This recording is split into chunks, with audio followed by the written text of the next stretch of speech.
In this video, what I want to document is every single major weather event that shaped across the United States in the past year. And I know that there are some significant events that I'm excluding, but for the sake of transparency, I want to limit it to the last year. With the year before that maybe being in its own video, or maybe not. We'll have to see. So today is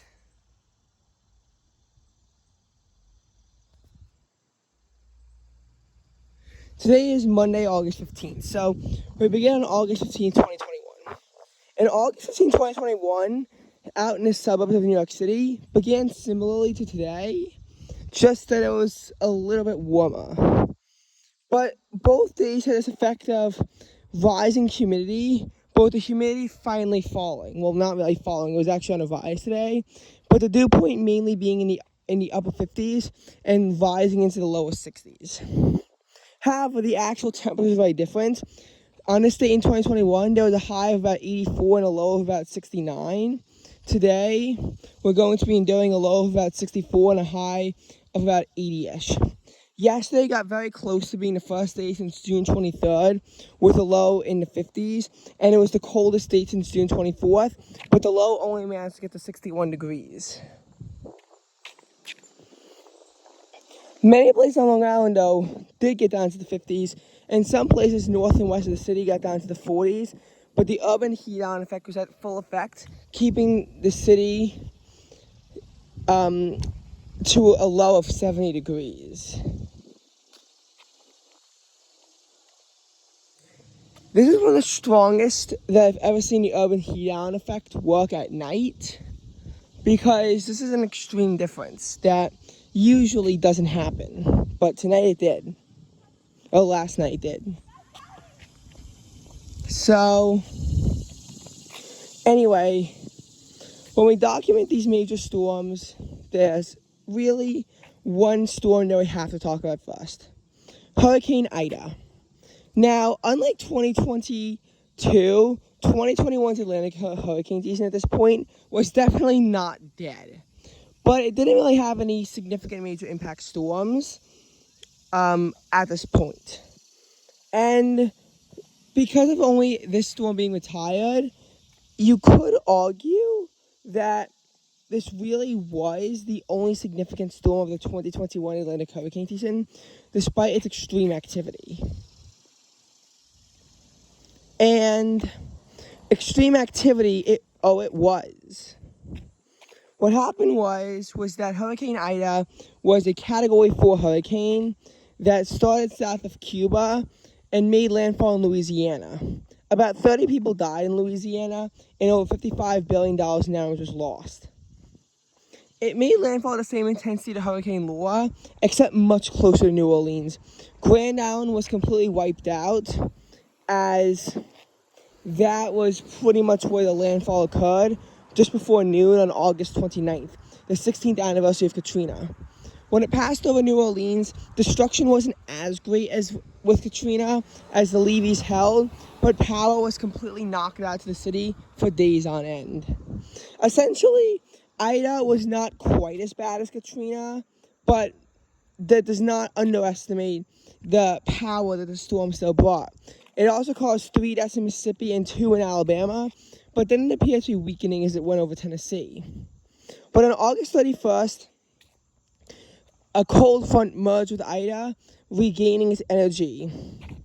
When this happened, the city wound up getting over 7 inches of rain, with parts of it getting up to 9 inches. Widespread totals of 3 to 5 were common, but the city wound up getting the heavier accumulations of rain. As such, the city, which has normally not dealt with these things, wound up getting its second wettest hour on record from 8:50 p.m. to 9:50 p.m. And the temperatures with Ida spiked up from the 60s into the 70s, allowing the dew point temperatures to also rise from the 60s to the 70s. All in all, it killed about 50 people in the Northeast United States, causing $20 billion in damage. It also spawned a fatal EF2 tornado in Pennsylvania and gave New Jersey their first EF3 tornado since 1990. And this is Ida merged with a cold front on September 1st that would later begin to pull out on September 2nd. This allowed a nice few days to have nice weather in the city, which was nice because there was a widespread amount of cleanup that had to be done in the aftermath of Ida. However, the weather for September would wind up dulling out over the United States as a whole, and we wouldn't really see any significant global weather events either in 2021.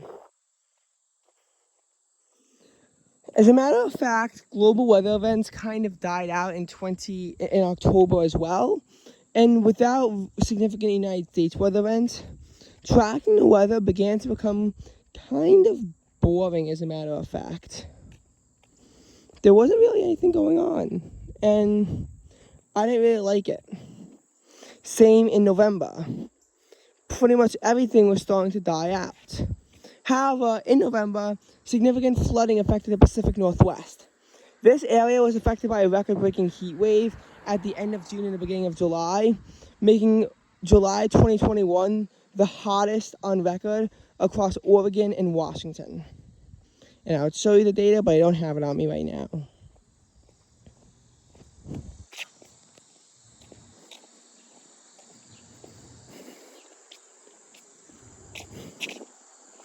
So, anyway, what wound up happening was that all-time heat records were tied in Oregon and broken in Washington.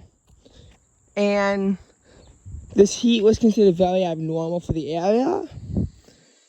Seattle's record high temperature of 108 degrees and the night after had a record high low of 73 degrees, which, in case you're wondering, is hotter than a typical average high for the region this time of year, but only slightly. This allowed for practically no relief, as even dew points began to surge into the 60s. Canada saw its new hottest temperature of about 49 degrees Celsius, or 121 degrees Fahrenheit, and several territories also set all-time heat records associated with this heat wave as well. The heat wave exited the United States over Montana, but it did continue to affect Canadian provinces as far as northwestern Ontario. Which, by the way, is definitely no Toronto. I've never been there, but from what I heard, it's pretty quiet.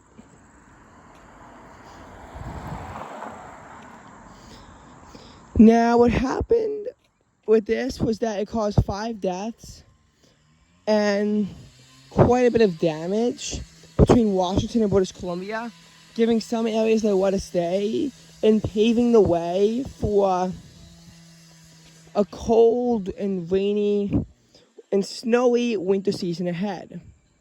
And the flooding was in mid-November. But besides that, it was actually relatively quiet from a global perspective, aside from a few European windstorms that came about. But hey, nobody cares about them until we get to February. Okay. But December definitely brought quite a bit of extreme weather to the United States. I will stop talking until I get out of that zone, because there's construction going on. Okay, now that seems to have died down.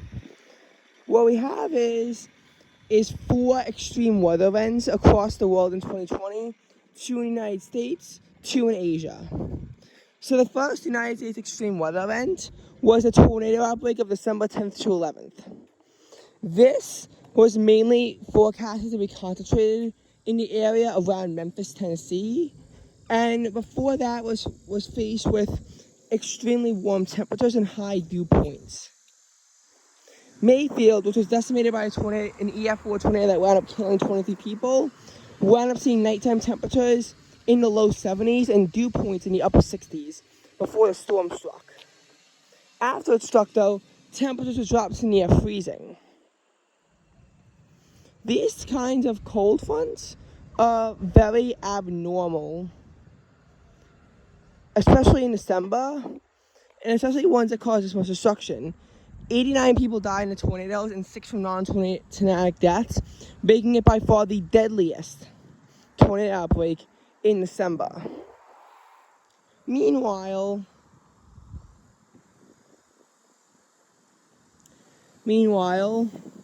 the cost was $3.9 billion. With 71 tornadoes, it was for a few days the most widespread December tornado outbreak before the Rachel came through on December 15th.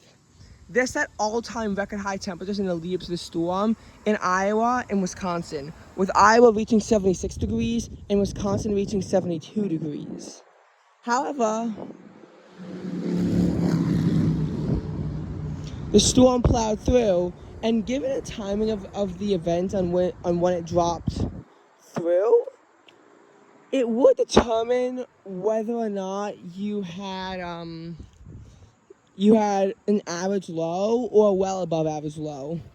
As in, Des Moines was dropped down to about 20 degrees by the time the front passed.